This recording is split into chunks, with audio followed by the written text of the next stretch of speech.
Time for business. Kate Moody joins us. The European Union is kicking off tough talks on its next budget, and the agriculture sector is very much on the front line. It is indeed, Mark. In 2018, 38% of the EU's budget went to agriculture.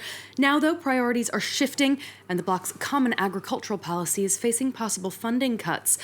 Farmers across the continent say they need subsidies more than ever. Luke Shrego reports. What's going to happen to the budget for European agriculture?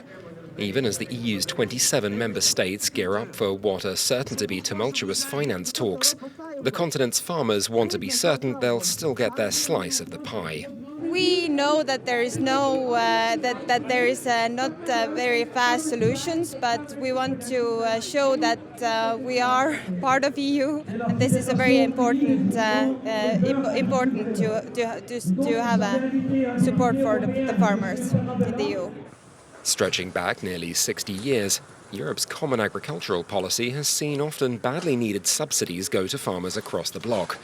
However, funding set aside could now take a major cut of tens of billions of euros. The result not just of the €75 billion hole left by the United Kingdom's departure, but changing priorities within a Europe that's seeking to make up that shortfall. Combating the climate crisis, modernising the economy, border protection and common defence.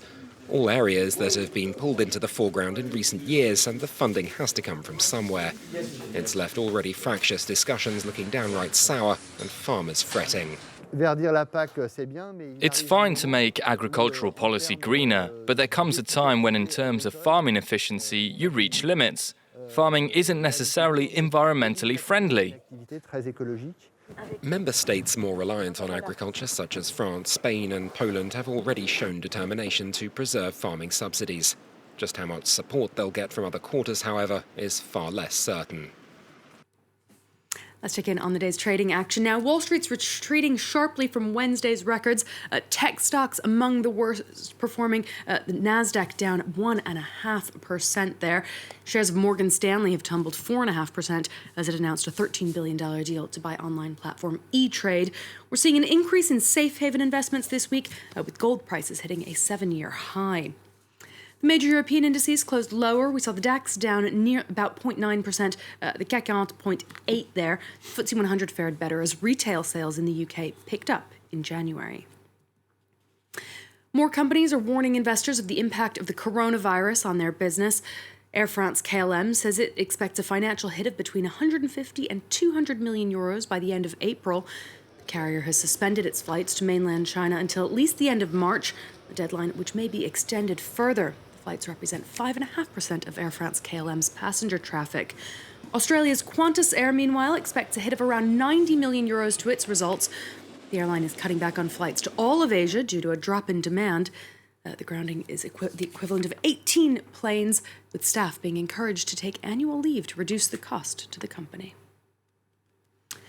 Officials from the International Monetary Fund have arrived in Lebanon, where the economy is on the verge of a full-blown crisis. The government owes some $4 billion worth of debt payments this year, with $1.2 billion due in early March. Its currency reserves are dwindling. The IMF has been asked not for financial aid, but help in drawing up a plan to confront the crisis, which could involve restructuring Lebanon's debt and bringing in reforms. Our colleague Lynn Rifai has been speaking to Farid Belhaj, Vice President of the World Bank in charge of that region. He says urgent action is needed. The issue is not what's going to happen in a month or 2 months. The issue is the longer-term solution, and try to see whether through decisions to be made in the coming days, the decision makers of Lebanon would actually have at heart looking at the big picture and looking down the road at finding a way out of this very, very difficult time that they're going through.